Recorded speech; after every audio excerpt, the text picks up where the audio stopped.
Um, I do all kinds of random ass crazy shit every day. I did have a normal job.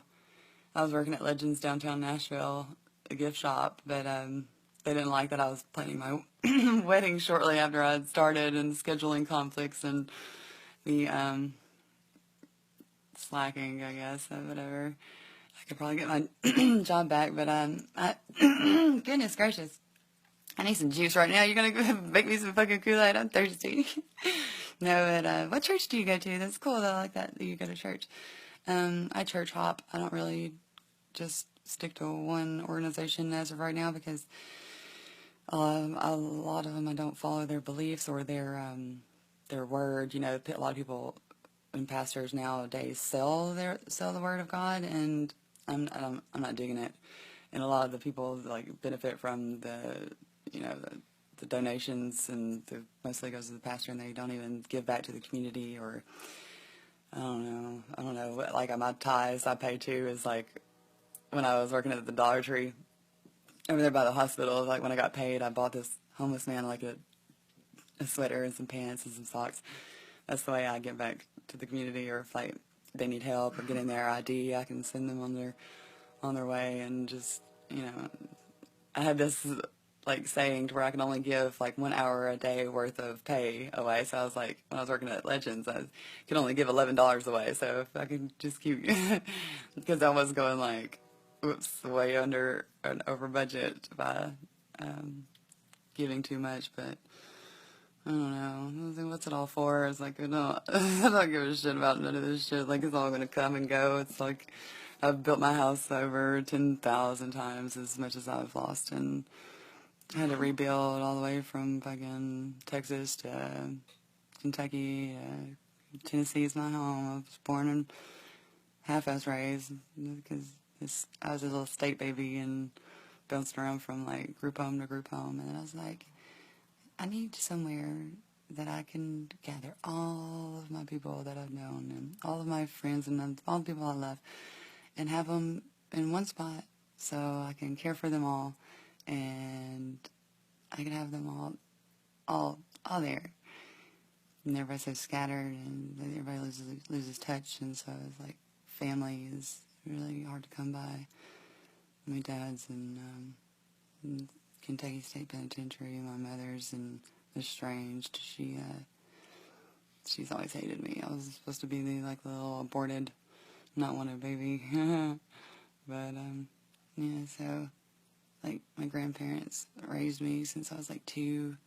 I've been in the system of like juvenile court systems and custody battles, and 12 years old, or I think I was 11, I went to live with my mom, and then 12, I think 13, I got put in state's custody, and then group home, foster home, independent living, rehab, ran away, all the way to Texas when I was 16. I was like, fuck this. So basically I've been in the streets on my own, 16 years old, and I've met a lot of people that are like, a lot of people sometimes they're not even on drugs, or like they just have like emotional distress and like shit that they couldn't function in the normal daily world. And it's like, what are they to do? And like people are so holed up in like homeless communities and under bridges and in hotels, living place to place. It's like, that's no way to live. It's no way to live. You shouldn't ever have to experience homelessness or being without food when there's enough to go around like 2 times. It's just a distribution problem. But yeah, I did work a normal job. Had an interview last Thursday at what is it called? At the Diner. The Diner is a 6-story restaurant that's opening downtown on Demumbrian and the corner of Demumbrian and 3rd. I don't know, but it's a new bar. They're opening on the 15th. I'm waiting for a call back and work another job, but I'm still going to be working towards the cause. Just putting my books together and getting the pamphlet ready so people understand what it is we are trying to do when we're ready to do it. Good. But just know that we're going to go up Schitt's Creek without a paddle here soon, where all the homeless people are going to meet at the creek, and we're going to walk up and march into the, in March, up to the city. We can't go past we can't go into the business district of Nashville, but we can go all the way up to LP Field, the park, and we're gonna sit there and do a peaceful protest and demand that the Tennessee state gives us a public, the public part of our public property, which right there at the vats, like by the farmer's market, you know, there's little water spouts on that little thing. It says there's 500,000 public acres in Tennessee alone, and who's to decide what happens to that property was public, right? Who's controlling that land and what are they doing with it? You know, like who's regulating? I think it's time for us to find out. And you know, it's sad because like they got a $45 million grant, state of Tennessee did, to build onto their underground bunker or refuge under the Capitol. I knew the Capitol was already underground, like the operations headquarters, you know, it's been there, it's underground. But they got another $45 million granted to them to build onto that. So they're building an underground city while they're leaving all the homeless up here at the top. They evicted them from the public park that they have been coming to for refuge and like safety since the Civil War. And they just evicted them last February, and then they carried it out in September in 2015, and then in 2016 in February they cleared them out and sent them all to like, where did they send them? And I'm watching like videos and shit, and like homeless people are missing 20,000 at a time, and like nobody knows what's happening to them. And I go to church under the bridge down here on Tuesdays, and like the community is getting slimmer and slimmer, and I'm not too sure that it's like safe out here for the ones who want to say something about it. But my favorite quote is, you know, sit down and shut up. You don't have enough lobbyists to matter. But I like to think that I matter a little bit because they're gonna hear me, and like I need people. I need people like you that's smart and can do stuff. Oh, and you was asking about how like magnets are very they're not very what is it called? Like this magnet board is definitely it's gonna be a perpetual motion machine, so it's going to be continually moving off of itself. But unless something like comes loose or the magnet flies off or some kind of weight is imbalanced, then it's gonna be continuous flow of energy. And the hydroelectric one that is from the cave springs, you know, Jack Daniels has been making their liquor from the same cave water since they've come into existence out there in Lynchburg. So, yeah, I'm getting tired too. But, so yeah, the water's going to keep flowing. I've got, you know, the EMPs that you were talking about, electromagnetic pulse. I'm going to let you in on a little secret, okay?